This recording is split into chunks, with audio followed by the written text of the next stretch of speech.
Aloha, everyone, and welcome back. This is Marissa Indigo, and my beautiful friend and lovely, incredibly talented, I'm going to call her a star worker today, just as one. There's so many beautiful ways to call you, Julie. uh, Hi, but everyone. this is welcome, everyone. This is our February Gridworkers chat. So we have coast to coast Gridworkers chat. So I'm in California, and Julie In is. Massachusetts on the East Coast, the USA. So we have a beautiful dynamic going on here between coasts of our wonderful country. So we're so excited to see you today. As you may have noticed, we did not have a January meetup. And one of the reasons for that is that really, until February 1st, the energy was still very much last year, even in January.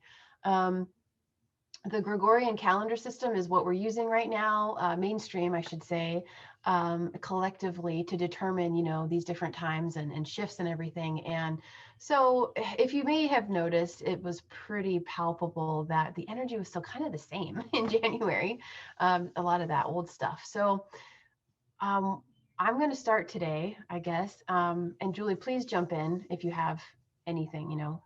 Um, but first, I want to say welcome to the Redwoods, everybody. I wanted to have this beautiful background for us today. And if you notice, Julie's got the Aurora Borealis, and it is so fun and perfect because you'll notice a lot of the times the patterns of the themes that we are embodying, that we are transcribing for you, are a beautiful harmony of earth and sky, bringing heaven to earth by bridging. So you can see that even in our backgrounds here, which is so much fun. So I just want to talk about the energy shifts from a gridwork perspective. For me, as of late, since the last quarter of 2020, um, and most of 2020, I suppose this would be accurate to say, is that the gridworking experience has been in the body for me. And with the earth, with all the different elements present with where I live, the flora and fauna and the animal kingdom.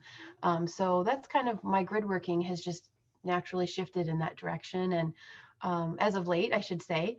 Um, and what's interesting about that is that it's linked for me to this, I call it the stabilization factor. So, with everything shifting since last year, what I find the most important tool to really be in my fullest alignment is stabilization. So I'm going to talk about that a little bit, but I wanted to talk about first the absolutely just so palpable, and I'd love to know what you guys think about this, and Julie, you too. But my goodness, February 1st, it was like boom, it was like someone cut the energies apart of January and February, and it really felt like with February 1st, that was the new year. That was the new energy, and so many wonderful other way showers, are referring to this as the new light.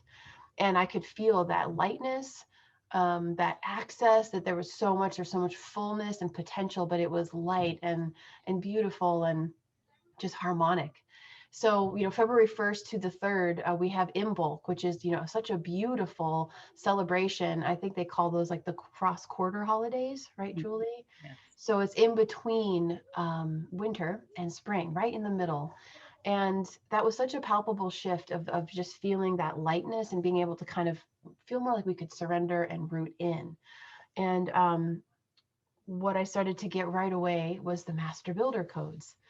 How can we be the divine architect of our experience? How can we be the alchemist? And this applies to so many aspects of our life. And so that's where that stabilization piece comes in, is that once we can stabilize ourselves and harmonize and then unify, we can become the builder, we can become the architects, because we have to have that foundation. So if you were to think of constructing a beautiful temple, or a home, you've got to have the foundation first. So just to share these little nuggets of experiential wisdom that I have for everyone out there with these energies, be the eye of the storm by stabilizing.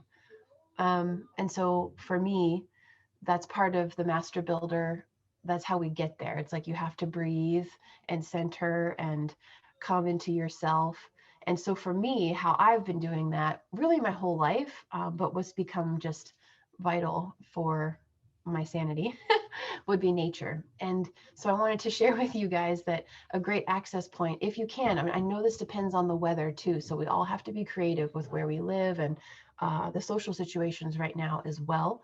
But that's why I thought, well, hey, even if you're in a place right now where there maybe nature isn't as accessible to you, you've got the redwoods here, and you could use activational footage and just watch things or look at photos too, if you like, to connect that way to the grid. But what has come to me in the stabilization process is I go out into nature here and go for a lovely walk, and that really allows me to just drop all of the how do you say, like any inorganic architecture, thought forms, any of the old that needs to just be witnessed, so that then I can come into divine neutrality again. And what I've been receiving, these beautiful codes from the trees, all about their root system, as a template for us to start to understand and embody within ourselves and with one another, the interconnectivity of what is Gaia's, crystalline, the new earth neural network. What is that? That beautiful web. It's the original World Wide Web that the tree keepers, I'm calling them the tree keepers, but they're the code keepers of that intelligence. So I just wanted to bring that forth from the nature elemental perspective, and just sharing this visualization of, with February and Imbolc, February 1st through 3rd, being that cross quarter, nature star seed celebration of halfway in between winter and spring. A lot of you out there may be feeling that excitement, that bloom factor. And you can feel the potential of, so much energy coming with spring of the seeds. There's so much monumental energy. It's almost sexual. It's so strong in this creative life force of birth and rebirth, like that energy that you feel when you think of the seed and it's sprouting and it's pushing up through the soil to come into the sun and bloom. And you can really feel that potential, but we're not quite there yet, maybe in our creations and our goals. So for me, I've been dealing a lot with reviewing, where do I have impatience?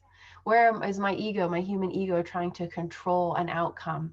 And then forgetting in that whole process, as we forget and pretend and remember again, oh, this is divine time. I can't control the time. It's about the journey, right? Not the destination. So I just want to share that with you guys, because I know you can feel so much and it's very exciting. And so the way to nourish your goals and your projects, your visions, maybe, these insights that are coming and you don't have all the pieces yet, is this beautiful visual of a seed and that it's germinating now. That's the blessing of the Imbolc energy, is that it's germinating. So how can we nourish that creation as a master builder, as the divine architect, through our own stabilization?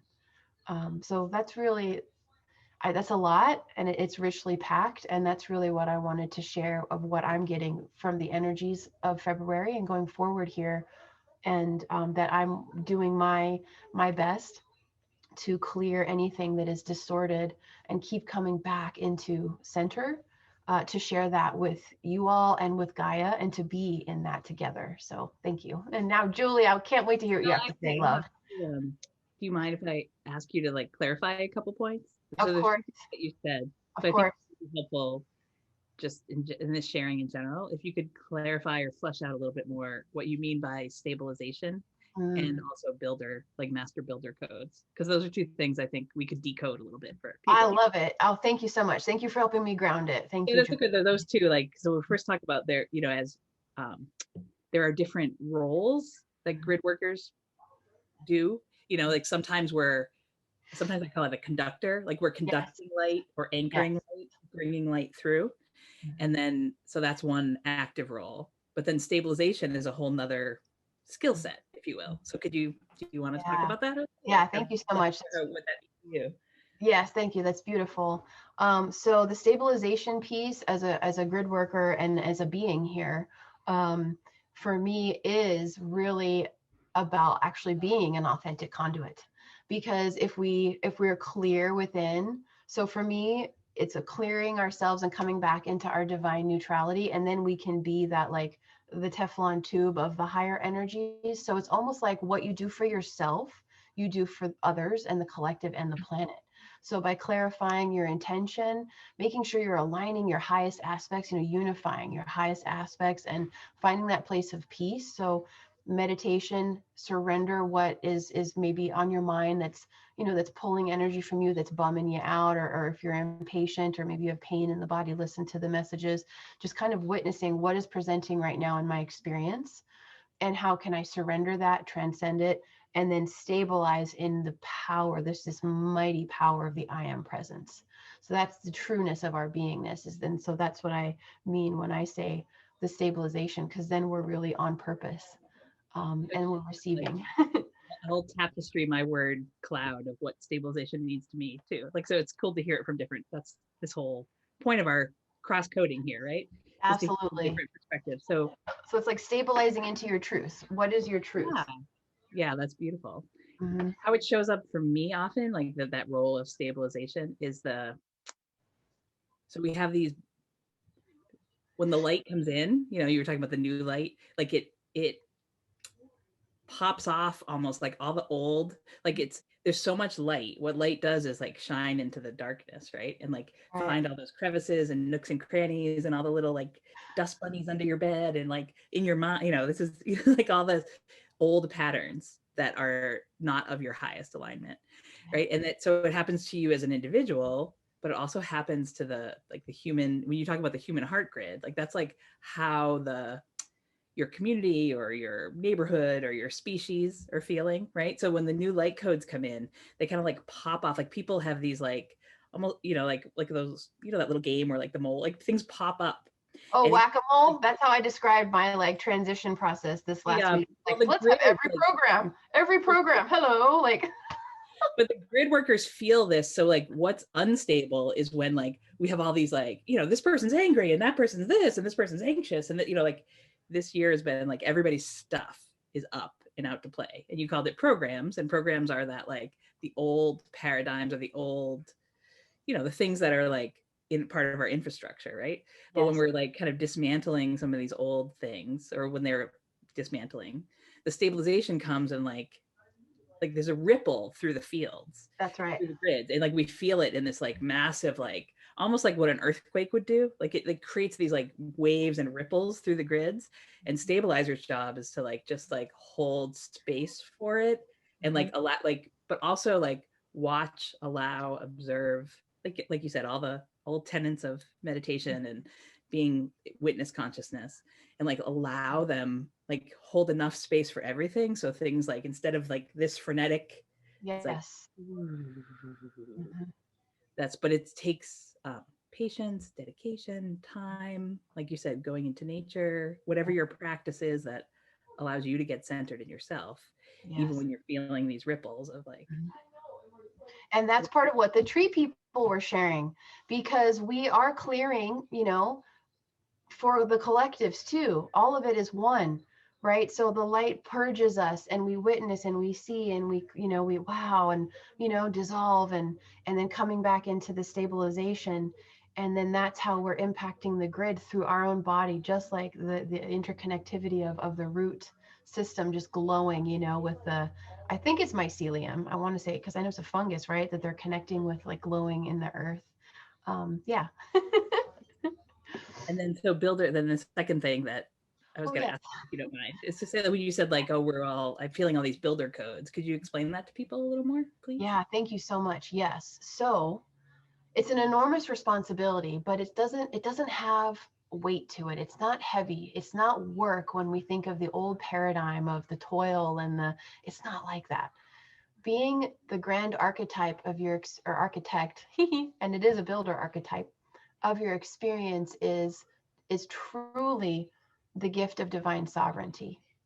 And that's what we're all going towards, is remembering um, everything one bit at a time. So being a master builder is you start to understand how, before we were doing this unconsciously, when we were playing in the forgetful zone, the separated or the fractalized instead of the whole being. So you start to see the connection between what you think and what you feel and what you speak and what you intend, and understanding the inextricable, just such an intricate connection between what's in here, all of you, including everything from before, which is why, the ancestral clearing is so important. I always hit on that. Ancestral clearing and all of this going back to first separation is really what it's very beneficial to do that, to truly create from right here, right now in the present moment, instead of unconsciously from the subconscious, from trauma patterning. So being a master builder is, you could think of that fun saying, set it and forget it. You have an intention. Maybe it's, your life's mission. You're starting to realize, wow, this is a really big vision. And I come from, a humble financial background, and I'm going to need vast quantities of financial abundance to accomplish this. Like, there's many layers of it. It could be as simple as, setting the light forth in the grid for your day to have a lovely day, wherever, whomever you encounter, to just be in alignment with your highest and just enjoy, all experiences, all encounters. Like, for instance, the mundane, which really isn't mundane anymore, like going to pump your gas and seeing who you see, and going to the grocery store and seeing who you see, and just being that. So it can be very simple, everyday kind of things. And then it can be super, like what we would just say, grandiose visions, of coming together with people. Like I have visions of building a beautiful temple one day, like having land and building a beautiful temple, to Gaia, and so everyone just comes and enjoys. And it's not really, it kind of supersedes, being non-denominational. It's just it's a frequency of being, of interconnectivity, so building everything, literally building everything in your life, from your health and your wealth and your relationships, your career, your service mission, like allowing that to flow in. And it's this process of first stabilizing in your truth in the new light, and unifying, and I'm getting like a big ping in here, sorry, in my ear, and unifying the aspects of yourself to then create from there, because we are the producer, the actor, the set designer, the editor, we're everything. And so in that, it can feel like, oh shit, like that's overwhelming. But it's really not. It's just aligning back into love and harmony, and what feels like so beautiful. What feels like for me, my favorite things that get me super high, super turned on, are creativity and collaboration with others. That, I don't know if there's anything more fun than that. When you vibe with somebody and you're like, wow, I have this vision and I have that, and you see where there's simpatico, and everyone has, like Julie says, the code exchange, where everyone has more to add, to build on, and it's so magical. And I think that that's the ultimate why we're here, is that connection and creation, together. And so we have to clear ourselves first, and then we, and get clear on your vision and your goals. And that's, again, that stabilization piece.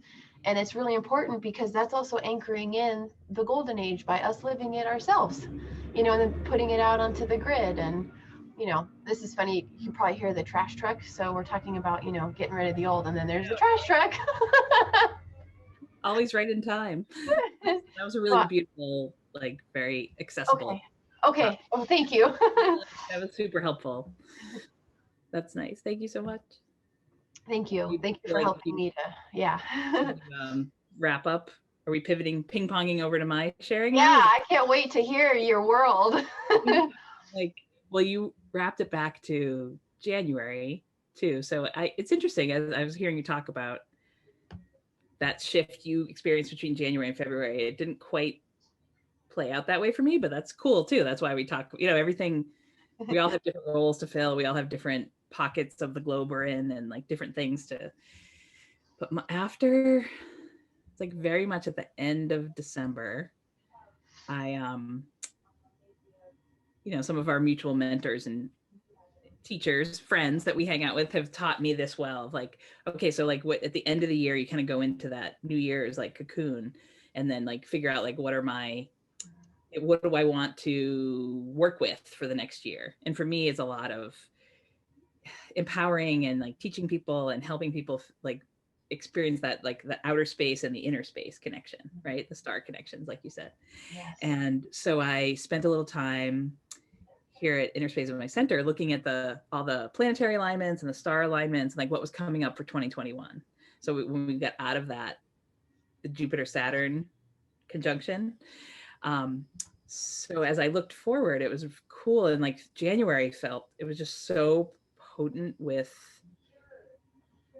planetary action, like coding. It was like, well, we exchanged messages a little bit. I felt like we were all like disassembled. Like I was like stripped for parts was the word I kept using to all my friends. I felt like we were like, things were like completely disassembled. And then, you know, if you took your whole car apart and you had all the parts like spread out on the mechanic floor, and then you got to like reassemble yourself back.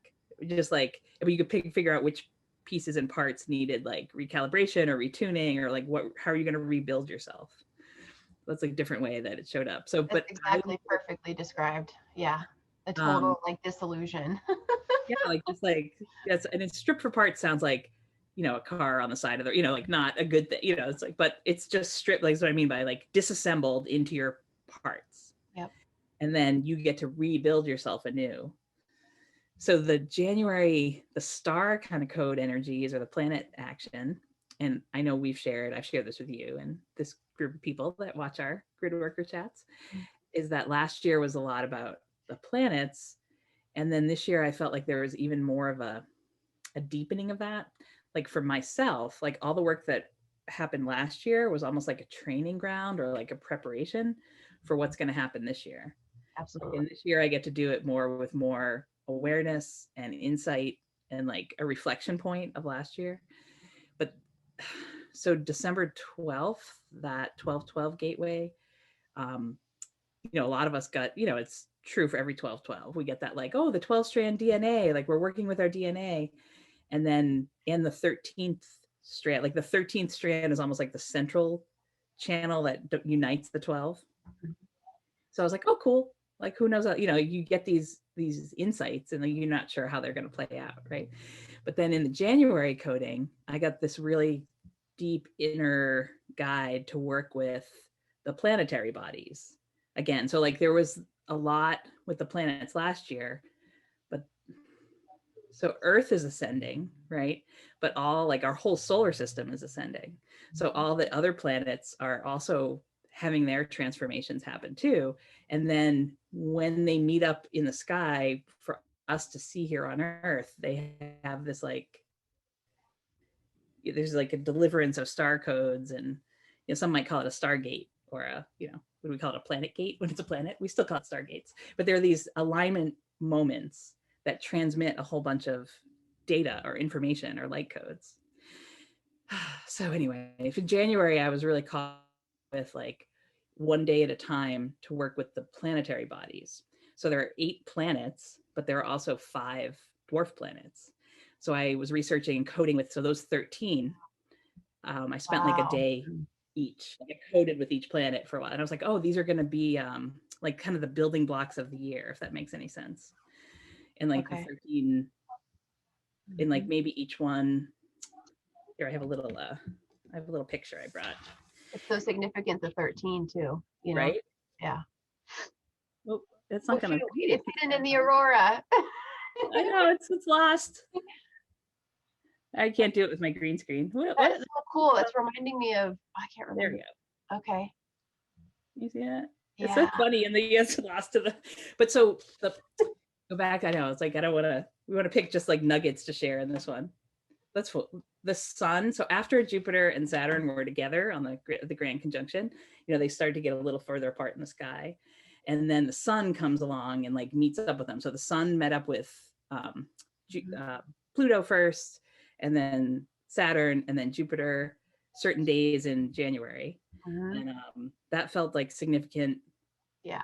You know, whenever there's a conjunction, it's like that planet or star and the sun like double code and send us like a double dose of light codes, if that makes sense. Super powerful. And Yeah. the Saturn energy, like if I won't put it up because it doesn't show well, but the rings of the end of the human energy body and like working with the multidimensionality and like maybe even, I'm not sure how it's going to play out throughout the year, but maybe even using each one of the orbital rings of the planets and the solar system as like accessing layers of our multidimensional energy body.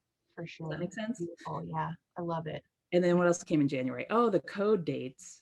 So people that work with codes, or code keepers, code readers, code writers, code speakers, that is we talked about stabilization, but like doing code work is a whole nother branch, if you will, of grid working, right? So there was a lot of dates that were encoded, like the one, it was January, I can't remember now, like the 21st through the 29th, or Oh, there's the a 10-day palindrome. stretch, The the palindrome palindrome. dates. Yeah, Yeah. yeah. Yeah.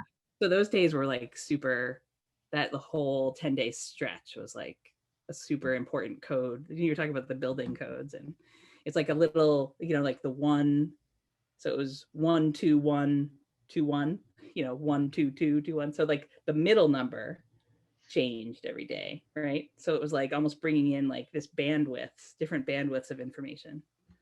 Does that make sense at all? Oh, well, absolutely. Because how I'm like getting this is like my experience is that it was a buildup. So like January was like a collapse and a buildup for February of like, just like you say, like what's left to assess here that isn't in alignment. And let's give you some really powerful, energies to really go deep within yourself, like to the darkest depths, and then come through that and shine and just, really looking at it with the light, like I see like that image of like you've got the hood up and you're looking at the engine and you're like, okay, what's under there? Like how is that wire? Is it totally frayed? Like really. And then I felt that too when you were sharing that stuff about the palindrome on Facebook. That build up, that ramp up was huge, and it was huge. It was a lot. It was like that, the 121 Hmm. 20, or whatever. My brain isn't making Yeah. the codes right now, but you know what I'm talking about. Yeah. How it came through, it was like, that was like one bandwidth, and the next day it was it was like these concentric rings, and then Saturn too, like Saturn and Saturn's rings. There's something to like in the middle of those code days, or right before it was when Saturn conjuncted the sun. So there's just a lot of like individual self grid and merging with the solar system grid work. Yes. Happen. Beautiful. Beautiful. It makes me think of like the meditations where you connect like your heart to Gaia's heart to Solaris or to Grand Central Sun, however high you want to go. And that whole like trinitized, like Sandra Walter talks about, like another aspect of that trinitized beingness is like we're the human heart, and then going up to solar and then Gaia and like all of it. So beautiful. Now you got, like the angels are singing behind you too. Oh my God, it's the garbage angels. But hey, they're very important. It's like it makes me think of like the vultures, the vulture energy. That's purification, baby. That's very important. There's never a sound. I say this to my clients all the time because now, people that used to come see me in person even are now, we're all Zooming, right?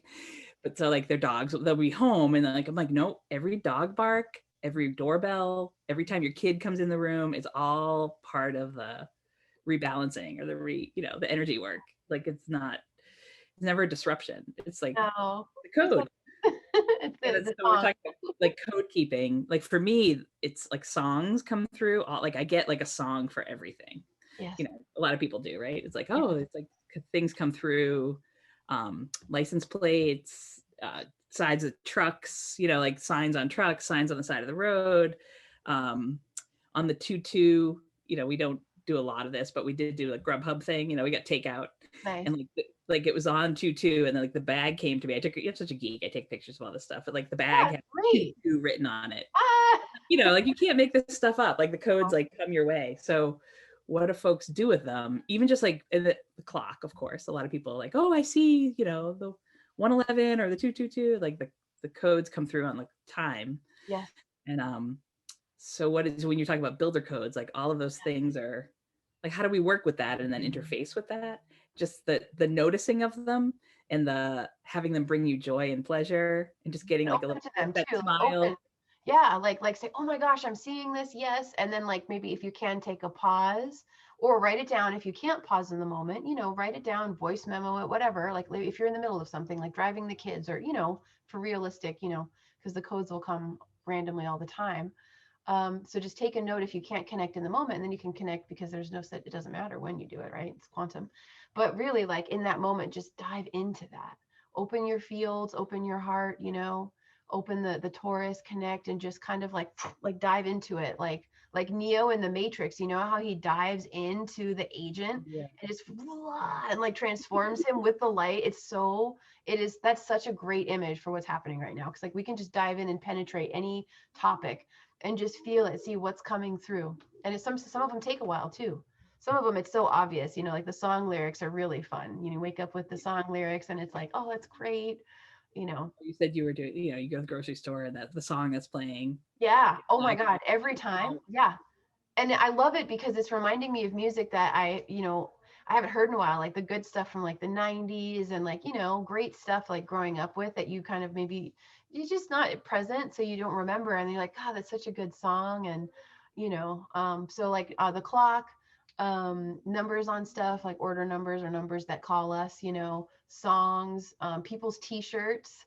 And then like we don't really watch TV, so because before like commercials could be a thing too, like what are they, is there an animal totem or something?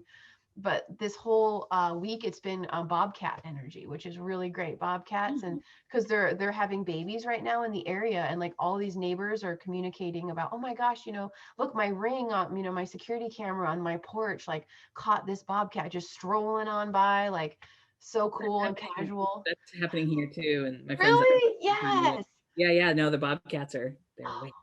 I love them so much. I love them so much. So for me, it's animal totems too, or like going on your day, like the tree people all have things to share too. Like what kind of tree is it? And what is their leaf? Is their leaf a palmate leaf like ours, like our hands, or is it like a diamond, or like, so it can get overwhelming with the codes because they're everywhere, but it's great.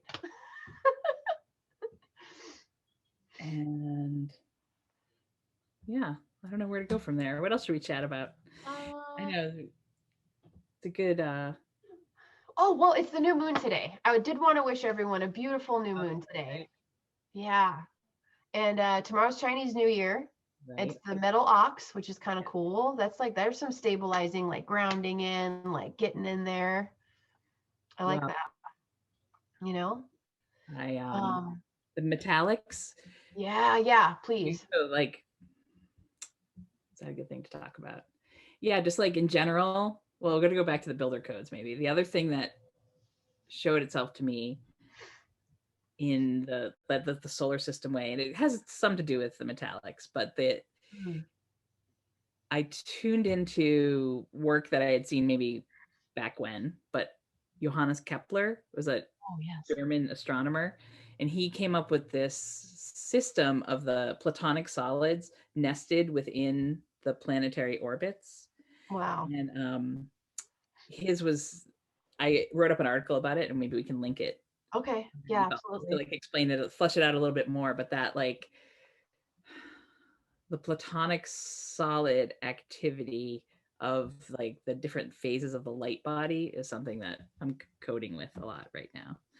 Oh, that's How can I interesting. make it? I'm gonna make it a little Okay. thumb sketch. So last year in the spring, I don't know if you remember this, that Venus went through the Pleiades. There was an alignment last March. So I was talking about how at the beginning of this year, when I was looking at the astronomical alignments, I noticed that March was doing Mars. March is named after Mars, but Yes. Mars was doing the same thing. So this year it's Mars that's marching through the constellation Taurus and like moving into the Pleiadian energy. Beautiful.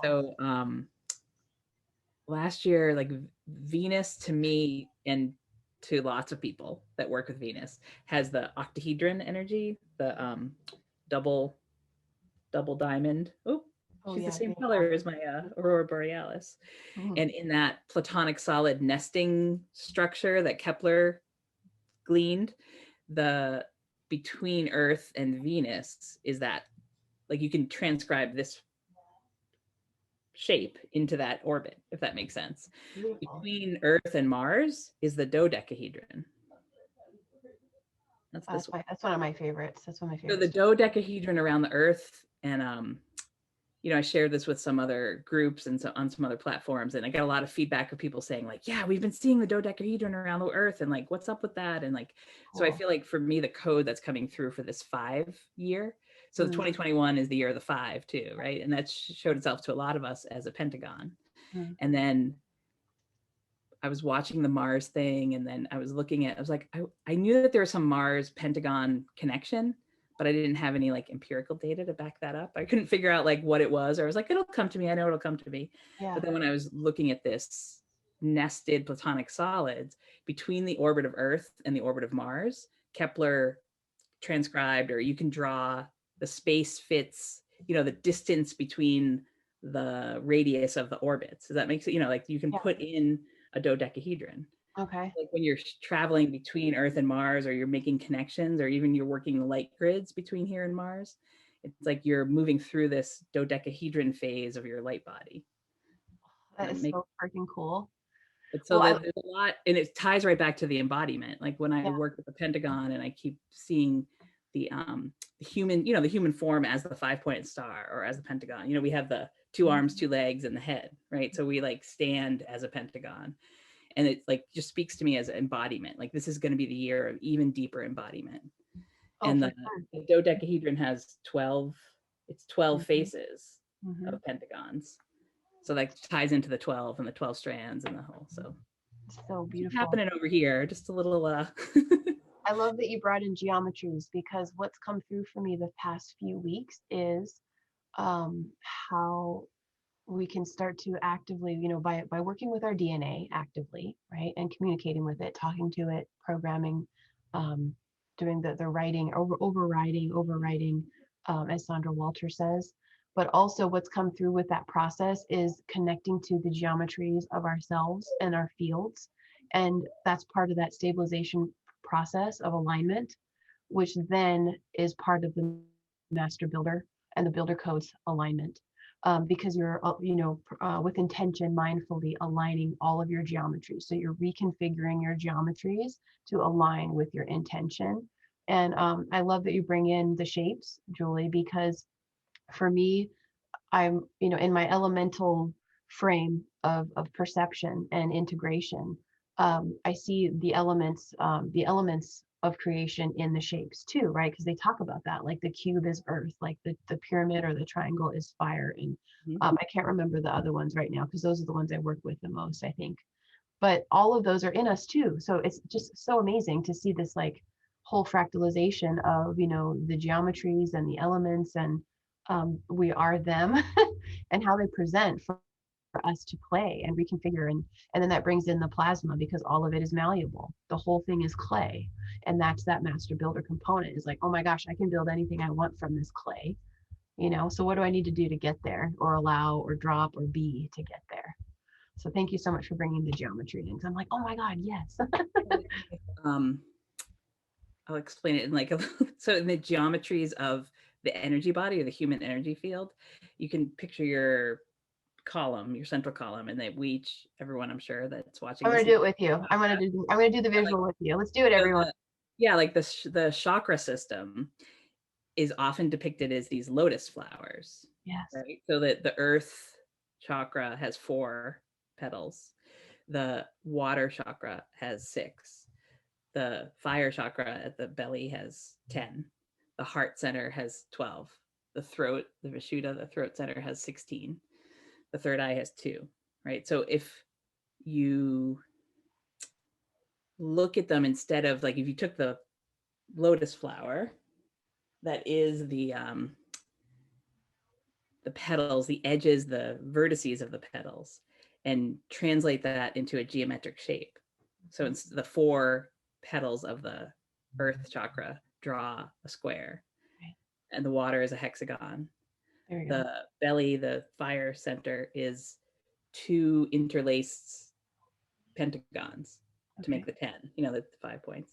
The heart is the 6-pointed star, 2 6-pointed stars, because to make the 12.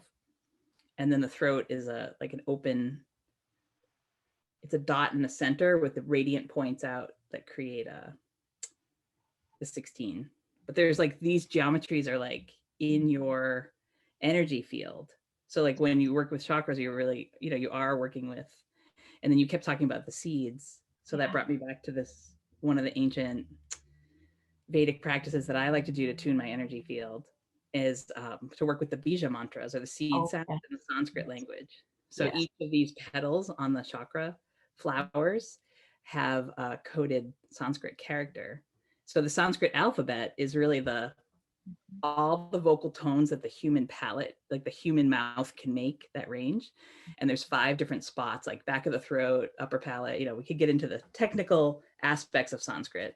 And it But we all can, affects your bioelectric yeah, circuitry. That's the completely. whole So point. then, Yeah. so when you, so we have like the certain character of Sanskrit or one letter in the alphabet of Sanskrit. And when you add a, you know, you've seen them with the like little dot on top. When you add the NG sound, it makes them a bija mantra or a seed sound. So a lot of us are familiar with the central sounds, the bija mantras, like the lam, vam, ram, and those are the central ones. But the whole Sanskrit alphabet is like spread out on the tips of the flowers. So it's like when you chant, anytime you do any mantra work, it's like that is the building with the seed sounds. It's like you're creating sound codes, light codes, geometries, and it like creates, and it's how the prana distributes itself through the veins or through the nadis of your energy field. Yeah.